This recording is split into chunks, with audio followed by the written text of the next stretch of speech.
Picture yourself aboard a merchant brigantine, slicing through the dense morning fog of upper New York Bay during the spring of 1785. In front of you, the horizon lacks the towering array of steel and glass familiar from modern times. Rather, it forms a rough, squat outline of aged red brick, wooden frames, and a dense cluster of ship masts in a bustling port. This marks New York City. Not quite the empire city of later fame, but a battered yet resilient outpost, with its energies refocused. Throughout much of the American Revolution, spanning 1776 to 1783, it served as a British stronghold. The place bore marks from flames and conflict, most notably the devastating blaze of 1776 that ravaged the town under British control. It endured occupation, tension, and transformation under prolonged martial oversight. Yet by 1785, a shift was underway. The atmosphere carried hints of brine, newly sawn wood, damp cords, and an elusive aroma, the thrilling aroma of a metropolis striving to escape its history. That January, New York assumed the role of the nation's administrative hub under the Articles of Confederation, functioning as a de facto capital, well before the Constitution's implementation. In the ensuing years, this narrow southern end of Manhattan, still largely huddled below the area now known as City Hall Park, emerged as a vital arena for the nascent trials of American governance and trade. By 1790, the city's inhabitants numbered about 33,000, giving it the vibe of an engine starting to hum, bustling, packed, ad-libbed, and eager. On this exploration, we'll employ AI visualization to strip away 2 centuries of pavement and reveal the gritty, disorderly, inspired lanes of late 1780s New York, when it had outgrown its mere harbor roots, but hadn't ascended to global prominence, though it was already hinting at greater destiny. Let's disembark at the East River wharves and head up the gentle slope into the urban core. Our destination, Wall Street. These days, it's a chasm of monetary dealings, but back in the late 1780s, it remained a modest avenue, lined with homes, traders' shops, and public structures where governance and commerce mingled freely. At the crossroads of Wall and Nassau streets, your gaze fixes on a structure that appears fresh, and rightly so. This is Federal Hall. Originally New York City Hall, it underwent a striking renovation from 1788 to 1789 by Pierre Charles L'Enfant, the innovative planner who would soon play a key role in designing the federal capital at Washington. Take note of the elegant columns and, above all, the balcony facing the roadway. This spot served as a communal platform. On April 30th, 1789, amid such a gathering, you might have witnessed George Washington emerge onto that balcony, rest his hand on a Bible, and swear the oath as the inaugural president under the fresh Constitution. The spectacle extended beyond the ritual itself. It embodied the contention. Within these confines, the initial Congress hashed out the framework for a budding republic and composed revisions that evolved into the Bill of Rights. Beyond the doors, thoroughfares overflowed with onlookers drawn to observe the unfolding saga, to converse, to celebrate, to fret, and to pin their aspirations on the venture materializing amid stone and wood. Far from a mere administrative site, it functioned as a bold, on-the-spot test. The fledgling country was figuring out, moment by moment, how to cohere, how to tackle debts, establish liberties, and forge authority absent a monarch. Yet authority in this hub extended beyond ballots and statutes. It thrived on nearness. For the affluent upper class, isolation in remote manners wasn't the norm. They resided within earshot of rumbling wagons and swelling throngs, since proximity to the nucleus equated to proximity to sway. Trail along a short distance to the Cherry Street district. There, authorities leased a spacious row house linked to Samuel Osgood, marking the inaugural official abode for the president in New York. No grand manor was this. By contemporary measures, it felt city-bound, lofty, and confined, a terraced dwelling embedded in the urban weave. Envision the tableau: coaches rumbling across cobblestones, attendants at the entrance, wigs dusted with powder and stockings of fine silk, gliding through spaces that doubled as personal sanctuary and communal spectacle. Subsequently, the executive family relocated to the Macomb House on Broadway. Such dwellings embodied the ritualistic facet of the emerging republic, which rejected noble ranks while retaining echoes of rank and decorum. Within, Martha Washington orchestrated stiff gatherings and assemblies, where hierarchies asserted themselves subtly, despite the country's claims of forsaking elitism. The formal areas hosted ceremonial sway and ostentation. The intimate sections offered everyday existence, claustrophobic, inhabited, hazy from hearth smoke, and so near the avenues that urban odors and clamor always intruded. Even opulence in 1789 involved thin partitions, audible neighbors, and venturing into a realm of steeds, mire, and debris. The proximity of leaders to the masses and of governance to everyday routines lent New York its initial advantage. In this place, the young republic didn't retreat behind barriers. It thrived amid the bustle of the avenues. Now let's step away from the solemn chambers of authority and make our way to the shoreline. To grasp the essence of New York back then, go beyond images of sanctuaries and judicial chambers.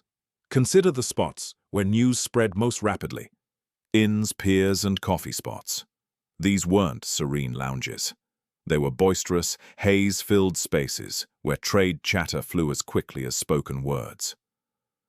During the early 1790s, a standout example was the Tontine Coffee House at the corner of Wall and Water Streets. Launching in 1793, it drew in traders and dealers, forming a key element in the network that transformed informal sidewalk bargains into a more structured system. Then, in 1792, a short time after our focal period, investors sealed a pact known as the Buttonwood Agreement, which future eras would hail as the origin of the New York Stock Exchange. The exchange didn't emerge in a flash. It evolved from the clamor, debates over coffee, scribbled deals, and the common drive to convert uncertainty into gain. At the Battery, the metropolis inhales deeply. By the 1780s, it functioned as a promenade, exposed to the elements with breezes from the harbor, serving as a venue for folks to wander, observe, and draw attention. No sleek runway like today, yet it was a stage for public display. Seafarers, workers, vendors, and households mingled in the area, eyeing vessels arriving and departing. The harbor front embodied the urban duality, allure alongside hardship, promise intertwined with peril. Pubs by the wharves could accommodate anything from negotiations to rowdy diversions. While specifics of a particular night might elude verification, the overall dynamic stands evident. In New York, recreation and business intertwined. A typical day could open with a formal event close to Federal Hall, transition to the docks where cargo unloaded from Europe and farther afield, and close in a packed venue where discourse on policy, hearsay, and drive converged. Amid a hub, driven by commerce and expansion, faith still shaped the horizon. Gaze upward in our imagined scene. Among the tallest steeples rises that of Trinity Church. The first version of Trinity fell to the massive blaze of 1776. Through the late 1780s, reconstruction led to its next form, reaching completion with the 1790 debut of the Second Trinity Church. Close by, St. Paul's Chapel endured the inferno unscathed. Join me within its walls. Picture 1789. The space echoes the artistry and customs of 18th century Anglicanism, structured, reliable, evoking an earlier era's character. This was the site Washington visited post-swearing in, a serene ceremony following the tumult of ceremony. These holy edifices held utility beyond the spiritual as well. In a tightly packed wooden settlement, flames posed an ongoing threat. Bells in churches served more than prayer calls. They doubled as signals for the populace. One method communities used to sound warnings when flames appeared above the houses. At the island's farthest southern point loomed Fort George, once an emblem of imperial control adjacent to Bowling Green. Yet by decade's close, the stronghold was fading into irrelevance. In 1790, efforts advanced to demolish it and repurpose the ground for a stately edifice, the Government House, designed as the president's formal home. Such an endeavor mirrored the urban temperament, clinging to notions of defenses and overseers while aspiring to a nation of equals. Still, events outpaced construction. The national capital would soon depart New York, leaving the Government House unfulfilled in its purpose. Public safety during this era remained basic and flawed. Reliance on neighborhood militias, sparse standing troops, ex-soldiers, and night guards in a locale shifting toward mercantile pursuits. Attire for forces varied unevenly. Resources proved inconsistent at times, and the focus of urban dwellers leaned more toward incoming goods, market rates, and prospects ahead than toward conflict. Yet how did this rapidly expanding urban center endure? This is where idealism collides with a fundamental challenge: hydration. How to sustain thousands on a compact landmass absent contemporary sanitation. In the waning 1700s, clean water offered no certainty. Numerous springs grew salty or tainted as settlements sprawled. Select supplies gained esteem, including the renowned tea water pump around Chatham and Roosevelt streets, so renowned for purity that it wove into local legends. H2O could turn into a marketable good, transported, allocated, contested, and protected like other assets. And the narrative of water extends beyond our time frame. 10 years on, in 1799, the city established the Manhattan Company to provide it formally, though its charter granted abilities extending to banking operations too. It's a classic New York yarn where public works and monetary systems blend so seamlessly that their boundaries blur. That company's legacy weaves through a series of mergers and spans multiple eras, eventually merging into the Chase banking family tree. On the streets below, the daily hustle feels just as disorganized. New York remains a city best navigated on foot. The downtown area stays so tightly packed that strolling across lower Manhattan requires little effort. Still, the roads are rough, sloppy with mud, and jammed full of activity. They're far from luxurious. Some sections sport cobblestone, others are scarred by wheel ruts, all buzzing with wagons, livestock, and foot traffic. And indeed, free-roaming pigs play a genuine role in city life, rooting through refuse in a makeshift sanitation system born of practicality rather than hygiene. As a typical New Yorker scraping by, you'd probably squeeze into cramped, multi-level buildings, huddled side by side, hemmed in by partitions and haunted by the ever-present dread of flames. Forget sprawling green spaces.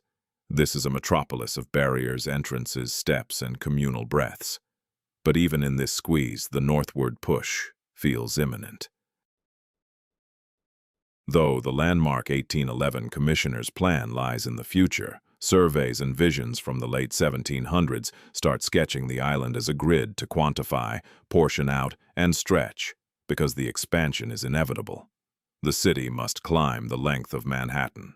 Then, come 1790, the nation's capital shifts to Philadelphia, and ultimately to Washington, D.C. Folks might figure New York would stall without the federal government's glow. Yet it's already firing up a fresh powerhouse, fueled by harbor trade, lending networks, and the budding world of banks. Its stock exchange is on the cusp of organization. Its residents keep multiplying, its avenues grow noisier, thicker with people, and increasingly global. The New York of the 1780s didn't conjure up today's economy in one bold move, nor did it fix all the headaches of city living. But it achieved something pivotal in history. It proved a bustling, varied seaport could sustain both countrywide governance and business expansion simultaneously. How a young democracy could thrive in the midst of clamor, debate, and drive without buckling from its tensions. Today, as you stroll Wall Street, the ground beneath isn't the exact soil of old. The island's been resurfaced, overhauled, elevated, and transformed. Still, you're treading the identical thread of the past. Towering buildings stand in for church steeples. Underground trains take the place of water conduits.